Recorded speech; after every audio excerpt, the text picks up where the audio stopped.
Good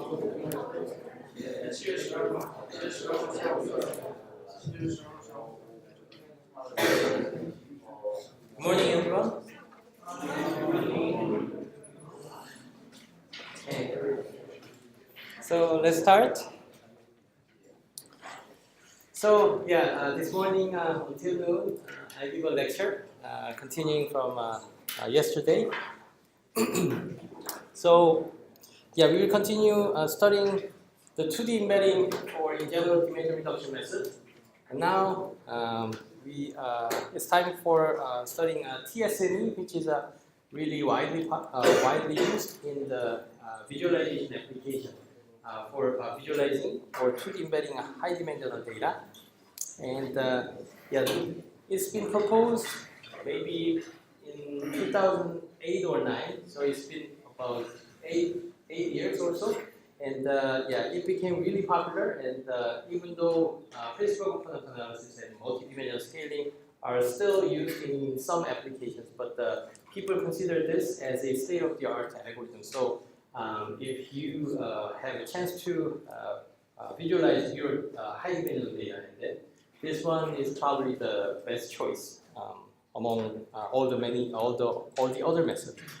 And so the main benefit of this TSNE is that we can kind of naturally and internally and automatically perform some clustering on your data, and then show these cluster structures in this 2D scalar.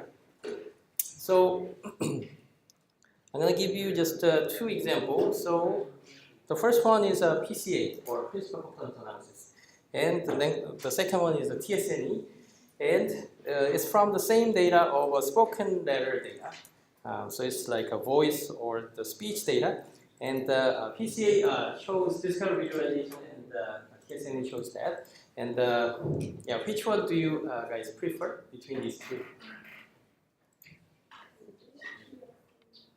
Yeah, right. Probably the right. Yeah, the TSNE one is looks much better because it shows some kind of cluster structure, so we can kind of recognize some cluster here and here and here and so on, right? So it shows some groupings of our data, and then we immediately become curious about, okay, what is the characteristic of this group, and what is the difference of this group from the others.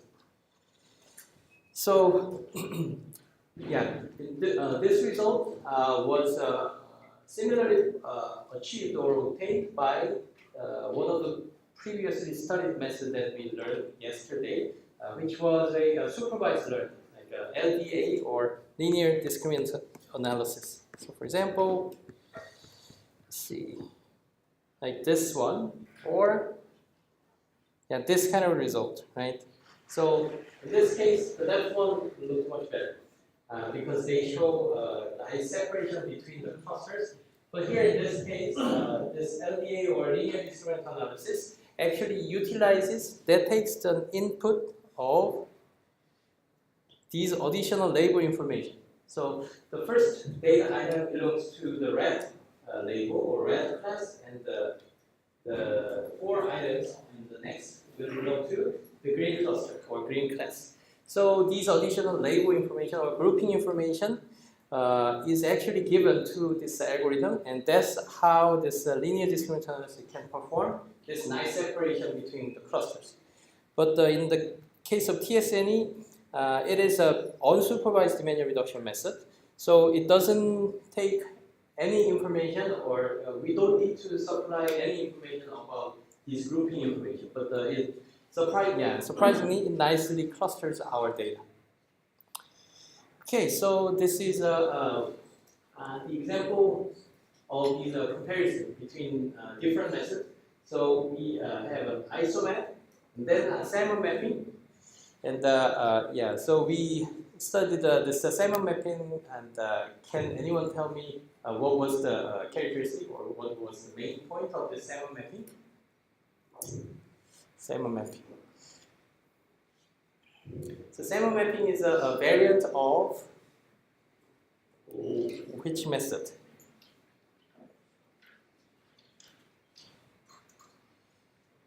Can anyone answer?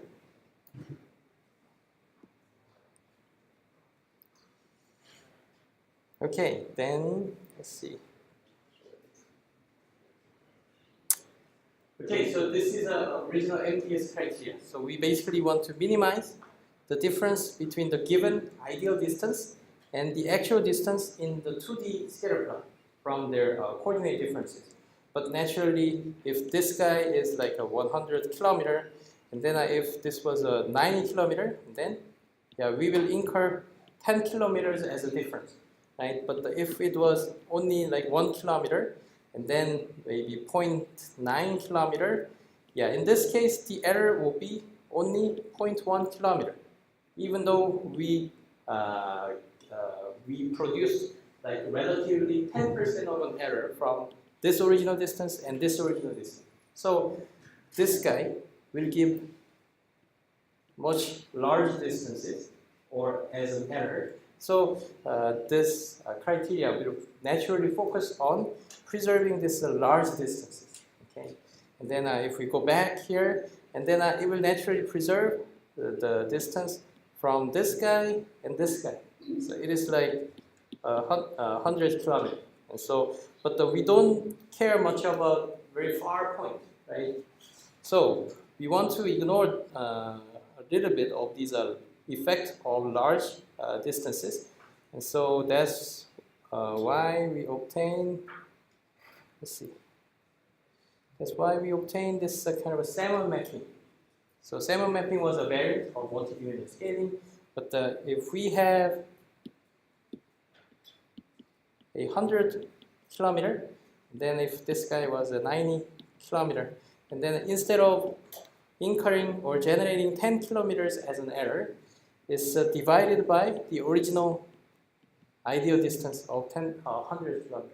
And so this one, the loss for this part will become 0.1, okay, like 10% of a relative error. So that way, it will focus more on preserving the local or close distances. Okay. Let's see.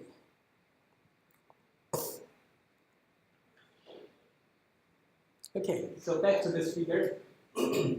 So that one is a Salmon mapping, and then this one, although we didn't learn, but there is another manifold for the locally linear embedding. And then the last one is this TSN result. So it's from the same data, and yeah, it's from widely used and very popular MNIST data.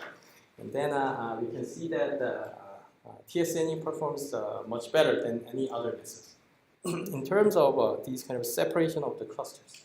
So here the color is the true label about the MNIST image. Does anyone know MNIST dataset? MNIST handwritten digit dataset. Has anyone used this dataset? Okay, it's just a handwritten digit data. So people write the digit like 7 and 8 and so on, and then we take the images of it, and then we make their pixels as a feature vector, and then perform this 2D dimension reduction method. And then these colors are the true labels, which corresponds to the actual label of these digits. So if this image was 7, and then it is just an array of pixel values, but it has the digit label of 7, right? And if this was an image, and then this would have a digit label as 8. So if we perform like a multi-class classification, so we want to do automatically recognize which digit a particular image is, and then these labels are the target labels that we want to predict given this handwritten digit images. And these digit true labels are this color coded, and these true labels were not given to TSNE algorithm at all. But surprisingly, TSNE is nicely separating these true clusters in this figure. So that is a little bit surprising and really advantageous aspect of this TSNE. And then this is another result of this TSNE example. So so if you remember the map of science example, like this, okay? So here each dot is representing one sub-area in the science. It can have a information visualization, and then another point will correspond to visual analytics and so on. And then we represent each dot as a high-dimensional vector in terms of the bag-of-word representation. And then do the dimension reduction, and then this is the result that we get, right? The subreddit thing is almost the same. So here, each point is representing some group of documents, such as like information visualization. We'll have a collection of papers published in that area. And this one is also a collection of a document for each point. And such collection was from some subgroup existing in some social media website called Reddit. Not sure if Reddit is accessible in China. Is it accessible or not? Does anyone know if this website? Has anyone go to this website, Reddit website? Subreddit, I mean reddit.com. Okay, it's a basically US website, United States website, but there are many useful informations that are discussed there, and each topics are each subreddit or subgroup of a bulletin board will have its own subtopics. Okay, so that topic is so we collect all the threads or the postings that people wrote, and then we represent it as a bag-of-words vector for each subreddit. Okay, and then we perform this high-dimensional representation, obtain high-dimensional representation, and perform the TSNE embeddings on this data. And let me show. This one is a interactive version of the same figure, like this. Okay, so these labels were just a hand label after we eyeball and analyze those data items. And let's see. So here we see car class here, right? And then let's look at what kind of a subtopic this subreddit corresponds to. GT5, I guess it's Gran Turismo 5. It's a PlayStation game. Top Gear is also motorsports, and Dodge is a American brand of car. Toyota Car Talk, and Volvo Scion, which is also another car model. And so we can infer that by browsing them. We can infer that these are belonging to in general this car carrier. Okay, and then there are some religion part, and then LGBT is it's a minor, like a sexual minor group, and music part, and fitness part, and so on. So it can reveal this kind of really nice subclusters and various characteristics existing in your data. So if you use this TSNE in your data, and then you can get this kind of overview about your data. Okay. Oh, by the way, anyone might, in case anyone might wonder how we generate this kind of visualization. So, does anyone recognize what this is? So this is a like a logo of a particular library. Does anyone recognize this? Okay, so this one is called a bouquet. So anyone has used the Python for your data analysis? Python. Any Python users? Okay, so Python, we'll probably install like an Anaconda, which integrates all the numerical libraries like NumPy and SciPy and so on. And maybe we can import the scikit-learns from there. And then this guy, which is called a bouquet, is a interactive visualization library that can be easily used in the Python data analysis, like a programming environment. So this one only provides a very standard visualization, such as this scatter plot or bar graph and maybe line graph and so on. But as we can see, yeah, this kind of details on demand. So if we mouse over on a certain point, and then it will show some tooltip text so that we can check at least brief details about this data item. But okay, but these text information is pre-registered by programming by ourselves. But at least from we can generate this visualization where this kind of interaction, like tooltip text, is supported. Okay, so this is done easily by this library called a bokeh. And yeah, so this library name is, for your information, is a bokeh. And this one at least provides this basic level of an interaction. And there is another popular library called plot.ly. Okay, so this is another Python library where you can easily plug in and then utilize it. And then it will, yeah, it even provides some user interfaces.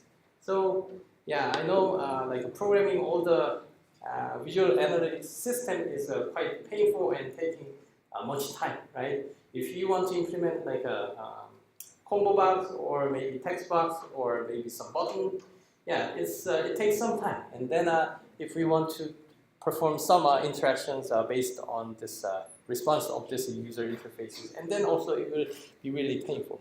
But at least for these standard graph, and then also very standard and very basic interactions like this, then you can easily use these Python-based visual interactive visualization libraries. And there are a lot more. Yeah, but these two are ones of the most famous ones. Okay. Then yeah, let me describe a little bit more details about the TSNE algorithm. So TSNE algorithm works almost similarly to the multi-dimensional scaling. So we saw earlier today about the multi-dimensional scaling criteria. So we are given all the pairwise distances, like 100 kilometer and maybe 1 kilometer and so on. And then these original distances are preserved as much as possible in our 2D space. So that kind of exact same idea is used also in this TSNE. So in that aspect, this TSNE can be viewed as one variant of multi-dimensional scale. Okay, okay, but yeah, as this name says, so it contains the name of some kind of distribution and maybe stochastic and so on, right? So it's somehow related to probability and statistics. Okay, so how this method relates this probability thing into this multi-dimensional scaling is as follows. So we compute all these ideal distances between any pair of data items, right? So that was our first step in the multi-dimensional scaling. But instead of using just these distances as it is, we actually convert and interpret it into a probability. Okay, so from here, so let's imagine this guy's high-dimensional vector representation, and then we would, from their high-dimensional vector representation, we would compute all these pairwise distances to the rest of these data items. Okay, so that is the first step. And suppose this distance was like 1 centimeter, and this distance was 1 meter or 100 centimeter, and this distance was maybe 5 kilometers. Okay? So in this case, we convert them into a probability. And how? We kind of think about the probability of like how easily we can see those data points. So if the data points are like a nearby of this point, and then we would easily see that data point, right? Because it's just simply close. And then a far point will be a little bit hard to see because they are really far. So this kind of notion is interpreted as a probability. So closer point will have high probability from myself of seeing that point. And the very far point will have a very low probability. Okay? So we basically change this distance into this notion of probability. And as we can see, they are kind of inversely proportional. So if the distance is really small and thus very close, and then probability will be high, and distance is really far, and then probability will be low. So we can think about the mapping from distance to probability as something like this, okay? Because as it increases, it will decrease. Okay? So in order to perform this kind of inverse transformation, inversely proportional transformation, what we use is this Gaussian distribution. So Gaussian distribution, let's show the figure. Okay, I'm not gonna, Okay, if we think about the Gaussian distribution and the zero mean and maybe like a unit variance, and Gaussian distribution will have something like this, right? So it's like going towards both sides, centered at 0 as a mean. But if our distance value is only non-zero, so there is no negative distances, right? So distance is always positive, so we consider only this positive region for x values. So this guy is a distance, okay, as I described in the earlier scribbling. And then we use, let's see, these kind of relationship. Okay? So in order to change this, let's see, this distance into probability, we just simply use this Gaussian distribution, which is inversely proportional, right? Okay, so that's how we convert our similar distance into probability. Okay, and then we can also do the same thing on the low-dimensional data item. So in this case, if it was a 5 kilometer, and then the true distance was 5 kilometers, and then the actual two-dimensional distance was maybe 4.5 kilometers, and then the error was computed as 0.5 kilometers because the difference between them was simply 0.5 kilometers. So that's how we use this distances directly, right? But if we convert them into a probability, we convert this 5 kilometers as some probability. Maybe it was 0.05. Okay, so this was a probability value, and this was coming from this mapping. So if we were, if it was like a 5 kilometer in the x value, and then we think about its probability as being 0.05. So it's from this kind of mapping. And we do the same thing on the low-dimensional coordinates. So suppose we are having, suppose the current low-dimensional distance, or this two-dimensional distance, was 4.5 kilometers. And then we would change or convert that into also another probability in the low-dimensional space, right? And then that low-dimensional space probability was 0.0.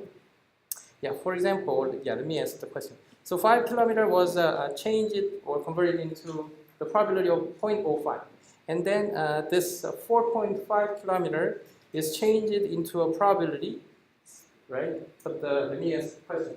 Would that probability be higher than 0.05 or lower than, smaller than 0.05? So the distance became smaller, right? And the probability will be higher, right? So probability might be maybe 0.08, right? So in that case, we can think about their difference, or our loss value will be the difference between these two probability values, instead of differences between these two distance values, right? So that's how we can kind of think, perform this MDS idea in this probability transformed values from the distances. Okay, so that is the main idea of this TSM. Okay, okay, and then in terms of the loss function, because we changed these distances into all probability values, so we adopt or we utilize the measure that computes the differences between the two probability distributions, which is called this, where is it? KL divergence. KL divergence. Does anyone know the KL divergence? KL divergence. Okay. It's just a measure of the probability measure. So let's see.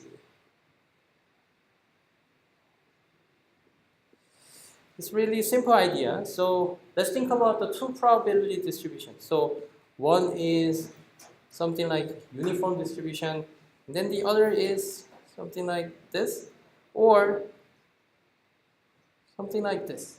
Okay? And let me ask the question, from this distribution, which one is similar to this distribution? Between 1 and 2? 1, right? Because, yeah, simply overall differences, right? So differences are this much, but in the case of green one, the difference is a lot large, right? And then we can just measure this difference between the two distributions by just computing all these differences and summing up. But there are some special kind of formula that can measure the differences quantitatively between the two distributions. So as one famous measure that is called this KL divergence. Okay, so that way we can use, TSNE uses this KL divergence as an objective function after transforming these distance into probability. Any questions so far? Okay. So, that was a main idea, and let me just skip the details, and let me discuss about this KL divergence a little bit in more detail. So we have a probability distribution. So here is high dimensional distances transformed into the probability, and we call that as P. Okay? So P is roughly looking like this. So suppose we have only 5 points, and they have a high dimensional vector representation as maybe 100 dimensional vector. And then we can compute their pairwise distances. And that pairwise distances will be like represented as this 5 by 5 matrices. 3, 4, 1, 2, 3, 4, right? And then each distance value will be transformed into a probability value, right? So that's what we call P. And we can also think about its a counterpart, right? And we just compute the current low dimensional distances and then change it to a probability value, and that is called Q, right? And then we measure the distance between these two P and Q by using KL divergence, and that KL divergence is has this form. So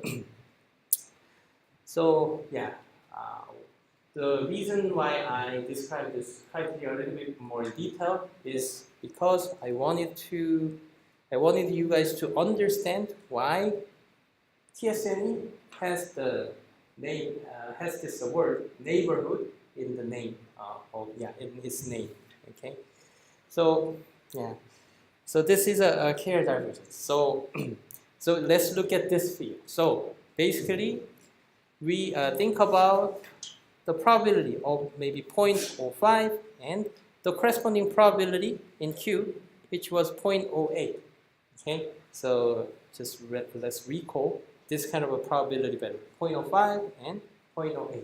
Okay, and this KL divergence will compute their loss or their errors by using this formula, where we first compute the difference in terms of their log value of these two probabilities. So just one naive way will be to compute this differences by just subtracting between the two. Okay, but here, instead of doing so, we just take the log of it and then subtract it. Okay, so this is this part. and then we actually scale that, or we give a weight on this difference by this original probability value. So this original probability value was 0.08. So we actually weight this original probability and then compute this or scale this error between this high dimensional and the low dimensional probability value.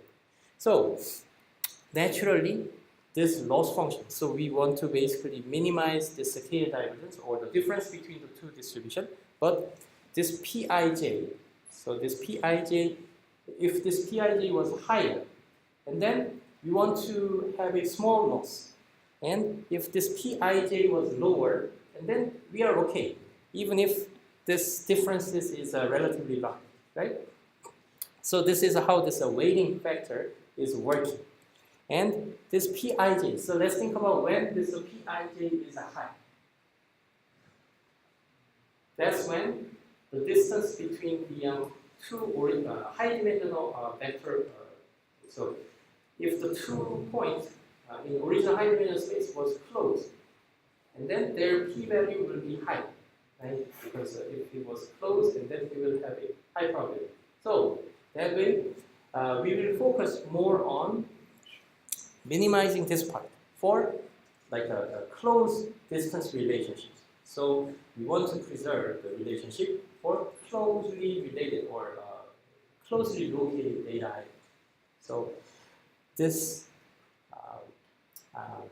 this weighting factor is actually making this t distribution focuses on preserving this neighborhood relationship. So in that sense, it can be viewed as a local method, similar to Salmon mapping. Okay.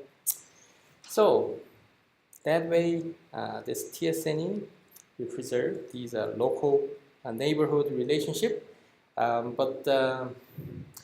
So far, what I described is actually not in TSNE. So this is actually the method called the SNE, which is a stochastic neighbor embedding. Okay, stochastic neighbor embedding. And this was invented by Jeff Hinton, which is one of the fathers for the deep learning these days. And this SNE was further extended by this Jeff Hinton and also his postdoc. His name is Lawrence van der Martin, who now works at Facebook AI Research. And that guy actually nicely extended this SNE idea into this TSNE. And let me just give a brief explanation about how this guy's extended SNE into the TSNE.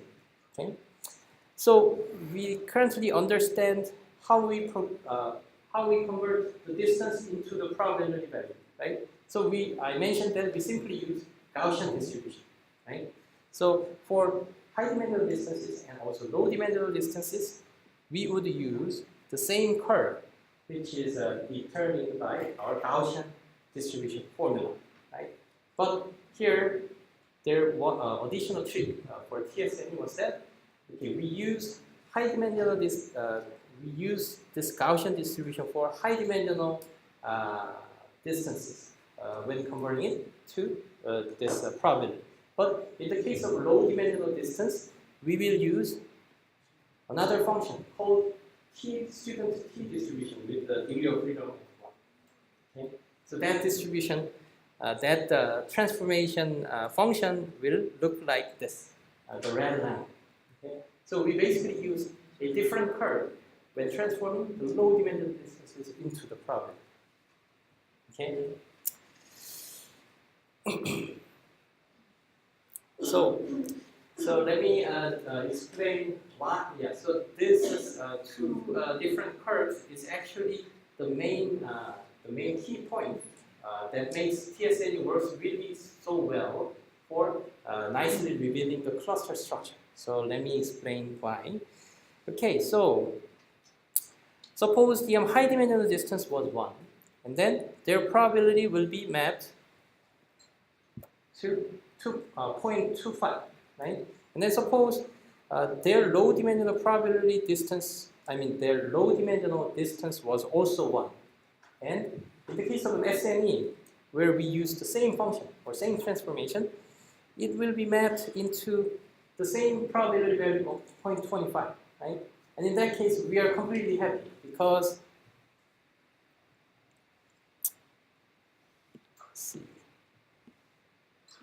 this part will be completely zero because Pij and Qij is both 0.25, right?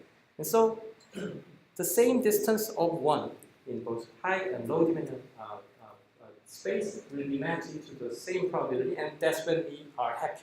But this TSNE will use this different transformation for low dimensional distance. So if with high dimensional distance was 0.1, 1 and then 0.25, it will be the probability value. But even if we just perfectly preserve their distance as 1 in the low dimensional distance. So suppose this was low dimensional distance, which is exactly the same value, and this one will be mapped into maybe 0.18 as a probability value.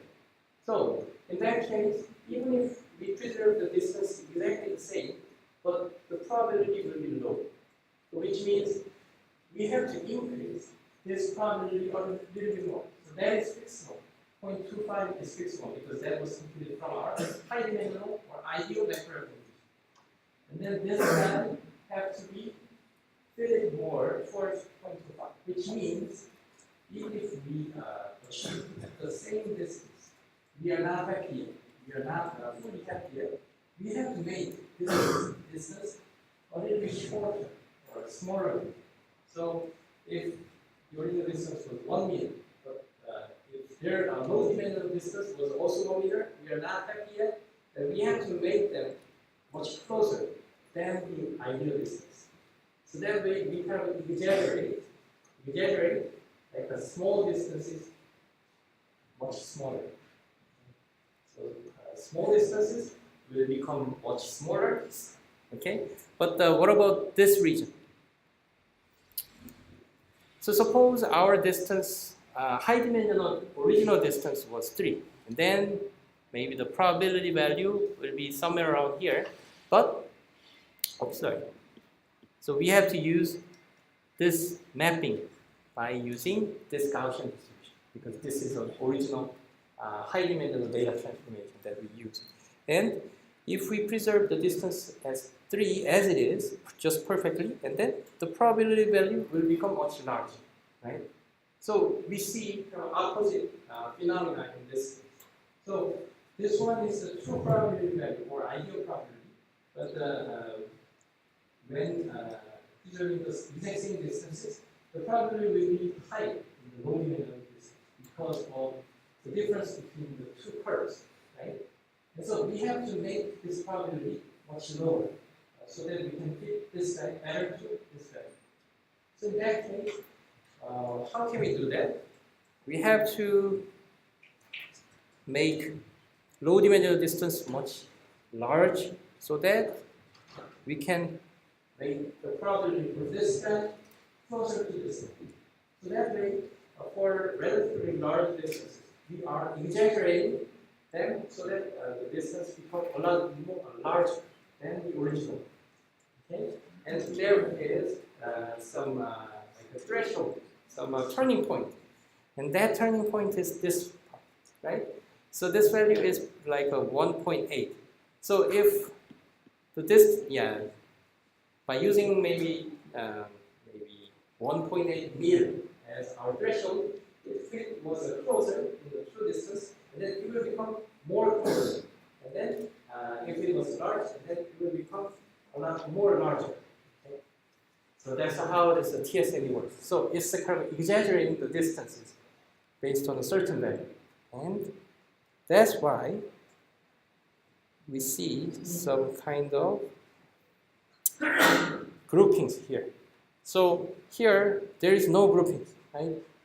But here, we see some blank area, empty area, which means somewhere around here, so this is something like a 1.8 meter as our threshold value. So if the distance was smaller than that, then they will be degenerated so that they become smaller. Then if they were large, then they will become large. So that's how we obtain this nice separation between the data clusters. owing to this kind of exaggeration effect. Okay, and that effect was made by using this different distribution for high dimensional and low dimensional distances transformed into the probability. Right? Any questions so far? So yeah, I thought it might be a good opportunity for you guys to study like how this TSNE algorithm works in more detail and in an intuitive manner. So you might have a lot of chances to just directly use this TSNE for your own data, but without having like a deep understanding about how this method works. And then your kind of insight or your analysis level of analysis might be limited. Okay, so I hope you can have a little bit of a deep understanding about how this method works.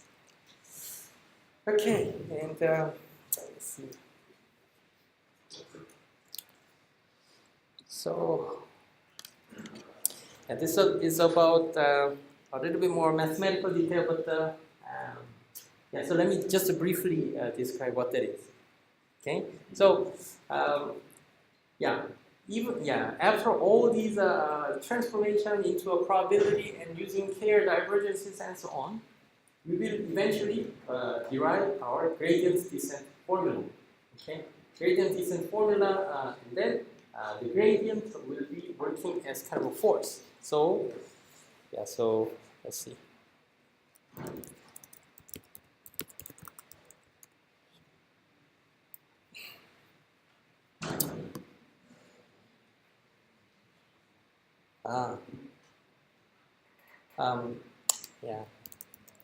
I realized that Google is not working here.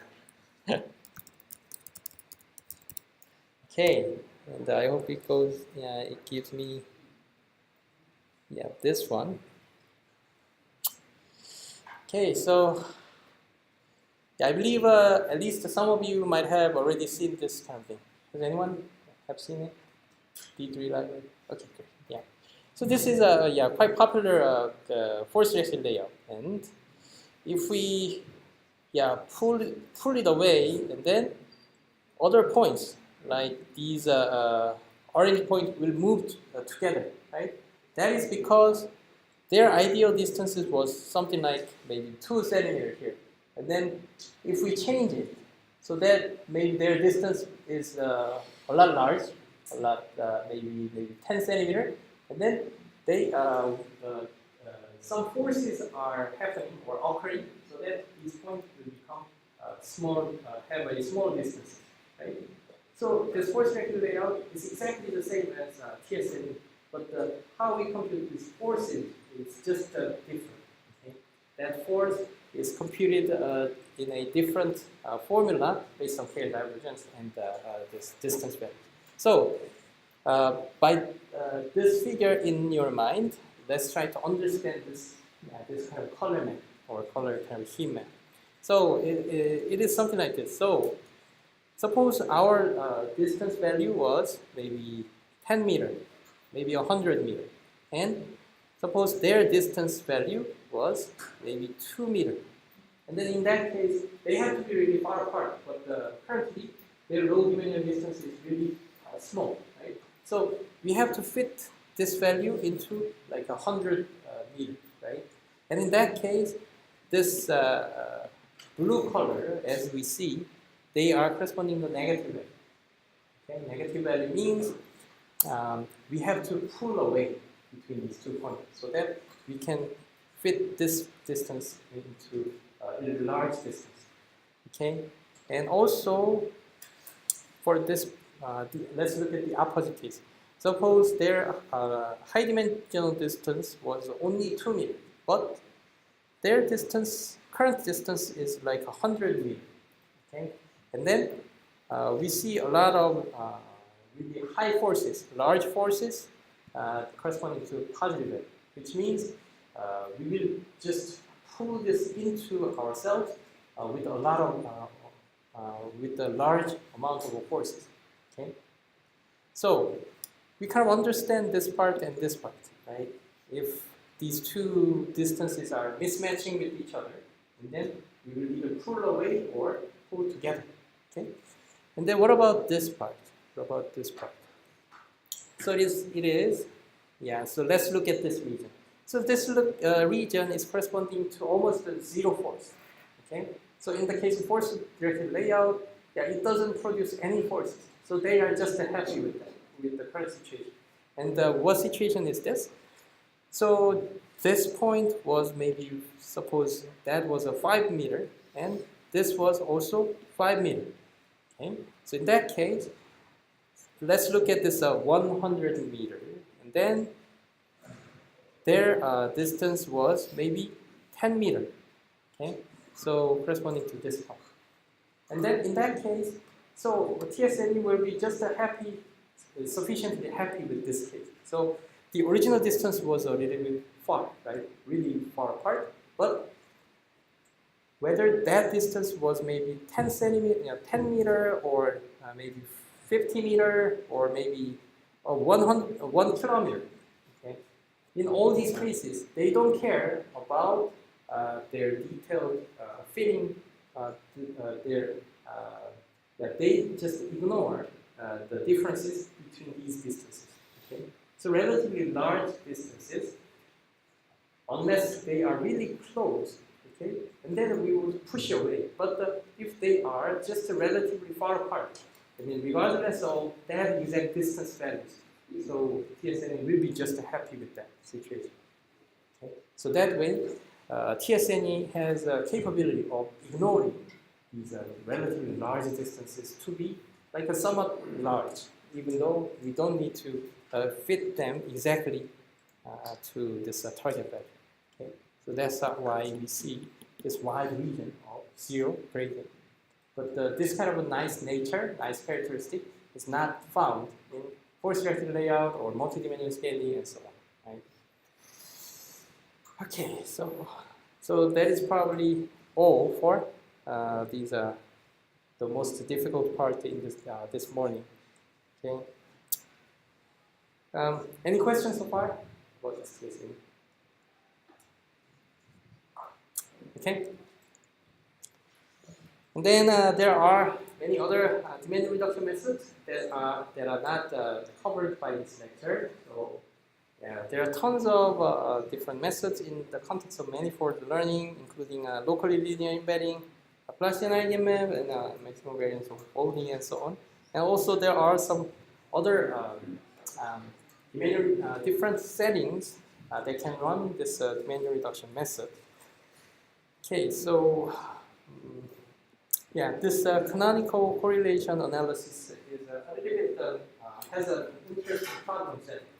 So here it is also a dimension reduction method. But what if you have like 2 or more different data sets? So you have a documents written in English, so maybe 100 documents. But also you have maybe 500 documents written in Chinese. Okay? And then how can we embed them into the same space so that we can preserve or reveal their semantic relationship? Okay? Regardless of the languages, if they are talking about the same thing, then we should place them, or we should embed them into a closer distance in our 2D embedded space.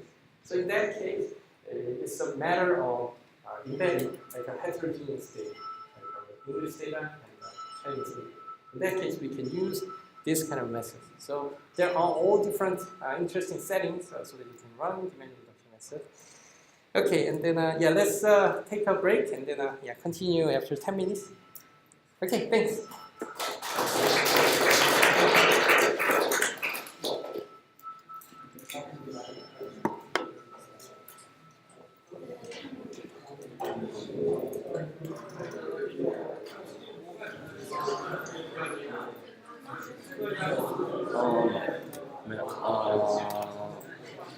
The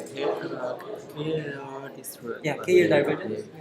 Divergence, I think it's like the interface. Right. That is exactly the same thing. It's the same thing? Yeah, that is exactly called the cross entropy. Cross. Yeah, cross entropy is exactly the same as this KL divergence. The same as? Yeah, exactly the same. Yeah, that's That is right. Oh, that have you used? Yes. So probably I'll post my slide in my website maybe in a day or two later.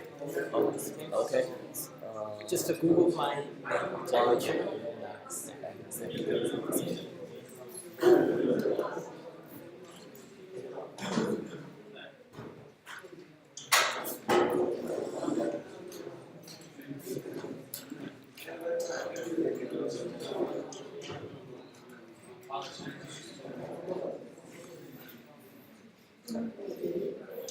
So can you share your slides after the talk? Okay, so yeah, sure. Okay.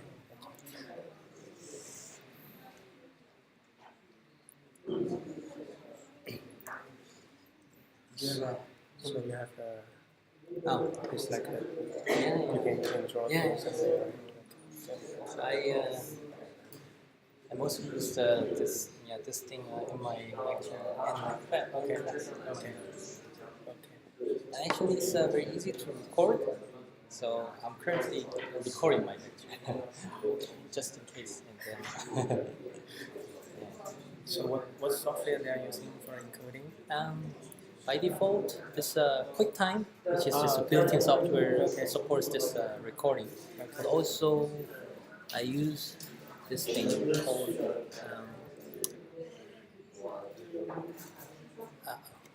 so it's called the Ink2Go.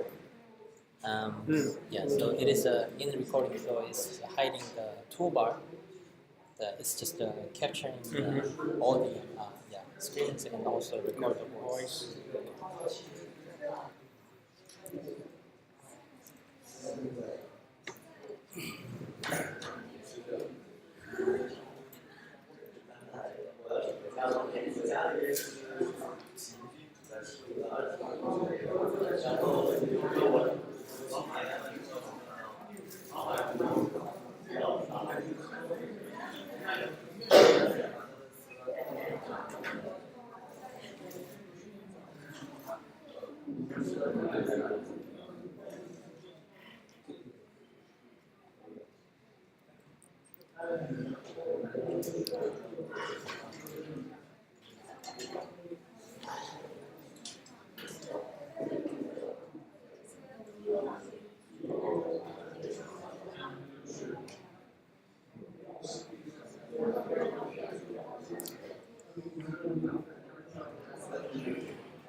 Okay, let's start. Okay, so let me add a little bit more explanation about this CCA. Not exactly on the CCA, but I mentioned about the situation where we have two data sets, written in documents written in Chinese and English, right? So the reason why we call them as a two different data sets is because their feature space is different, right? So English documents are written in, of course, English word, so they have their own dictionary, which forms our high dimensional space, and also Chinese documents will form their own vocabulary and thus their own high dimensional space. So those two document sets are living in different spaces, right? And somehow we can kind of merge them together into one space And also, we can maybe do a similar test of sending or transforming one document in one space into another space. So for example, we can think about the English document and then send it to like a Chinese document, and then maybe perform the like a similar document, searching for similar document in their semantic, in the semantic sense, right? So in those cases, so you guys know like deep learning is really popular in these days, and deep learning is also from my perspective, deep learning is essentially a dimension reduction. So we have a input layer, and then we have a internal layers, right? And then those internal layers will have their own internal vector representation of the original data. So so deep learning is transforming your input high dimensional vector into another space, and so on, right? And so it can be viewed as a dimension reduction. And also this deep learning handles nicely about this kind of heterogeneous types of data, like English documents or Chinese documents. And we can further think about like two different types of data set, where one is an image data and then the other is maybe text data or speech data, right? Or we can think about the still image data, but the one is a photo image, real photo image that we took in the real life. And then another one is like maybe cartoon images kind of thing. So even though they are living in the pixel spaces, but their kind of characteristics are completely different.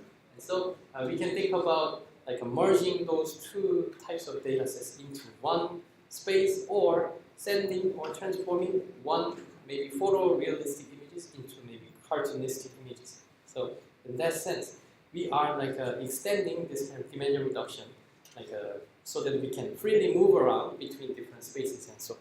So just for your information, we see like so I'm just giving you some terms, so just in case you can search for those terms. So cross-domain, maybe deep learning or something like that, or maybe domain adaptation,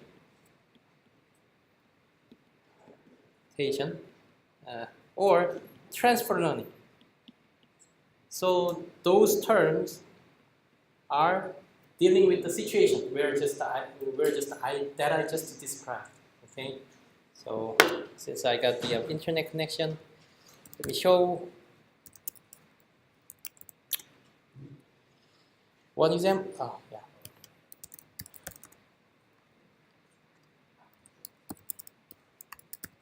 Oops. Oh, yeah. So it's just for fun to show you the images.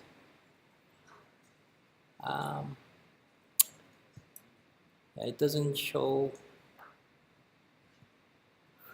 the Google image search, but it will have.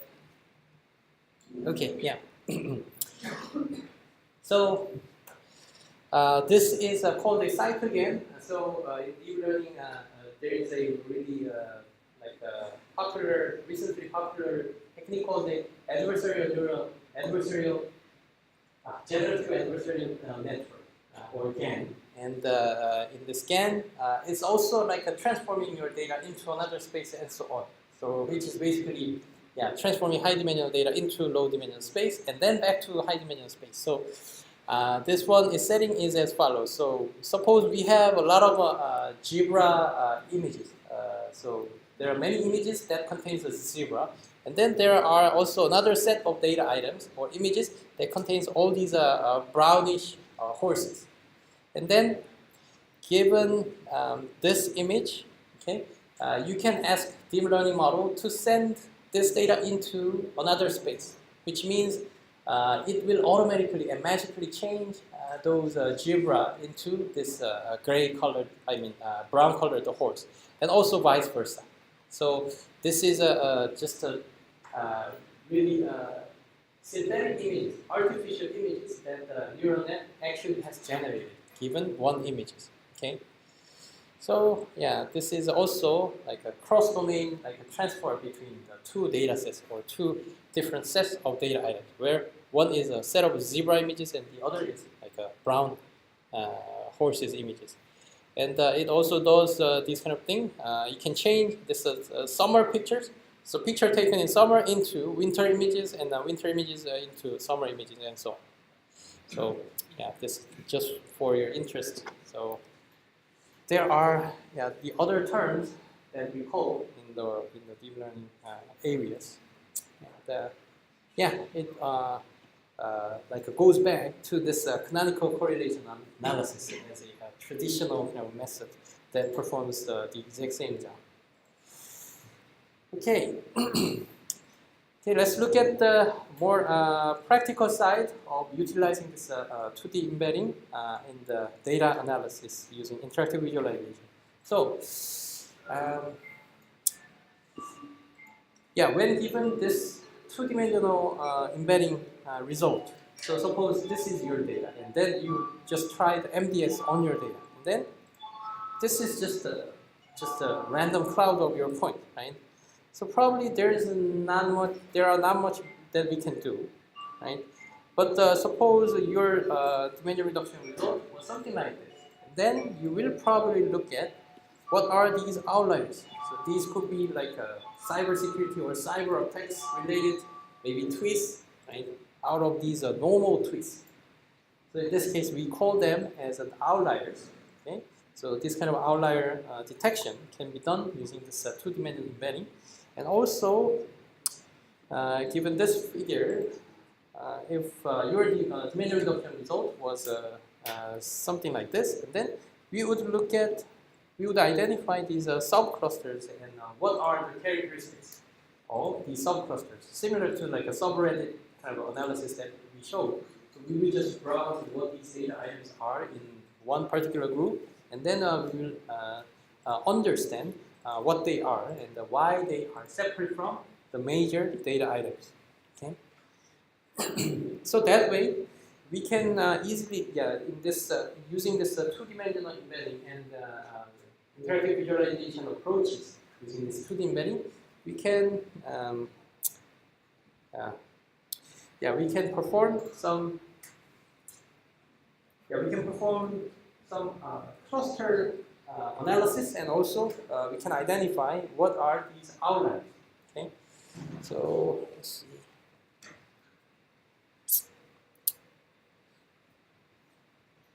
Give me just 1 second.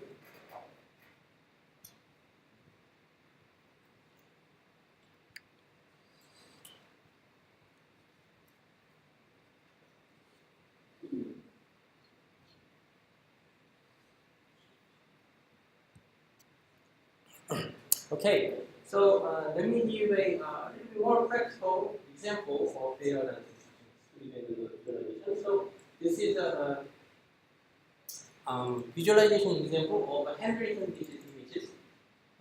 So I described these data sets in this data set. And also this one was generated by ISOMAP that we learned yesterday.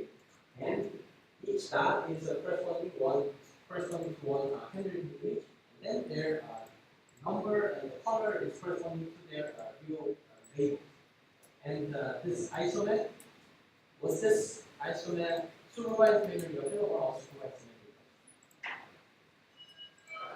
So in other words, does ISOMAP takes the input as this class labels or not?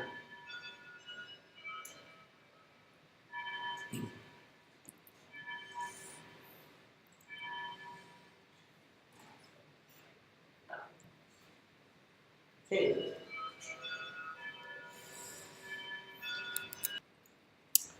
Yeah, so this is the result, and that shows somehow the separation of the clusters. So we see all the zeros here, and maybe 4 here, 3 here, and so on. And this big digit, large digit with the rectangle is shown centrally in the 2D scale. So seeing 9 here, it's a large 9 here, is that all the lines are around here. Okay? This is the center of this two-dimensional line. Okay, so here, in this case, let's look at the digit 5. And we see the one subgroup here and the other subgroup over there. Right? Then we have a centroid in the middle where there is no 5 digits just around there, right? Because we see two really distinct subclusters. So initially we thought about digit 5 as maybe just one single cluster that are clustered together. But actually the reality was actually not. So they were clearly separated between these two subclusters. So let's look at what these clusters are, and they look like this kind of shape. So let me ask you guys one question. So can anyone tell me what the difference between these two? The hint is the color.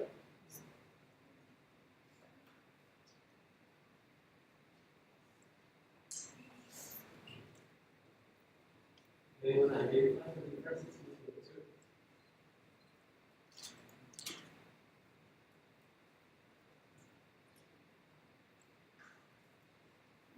No one?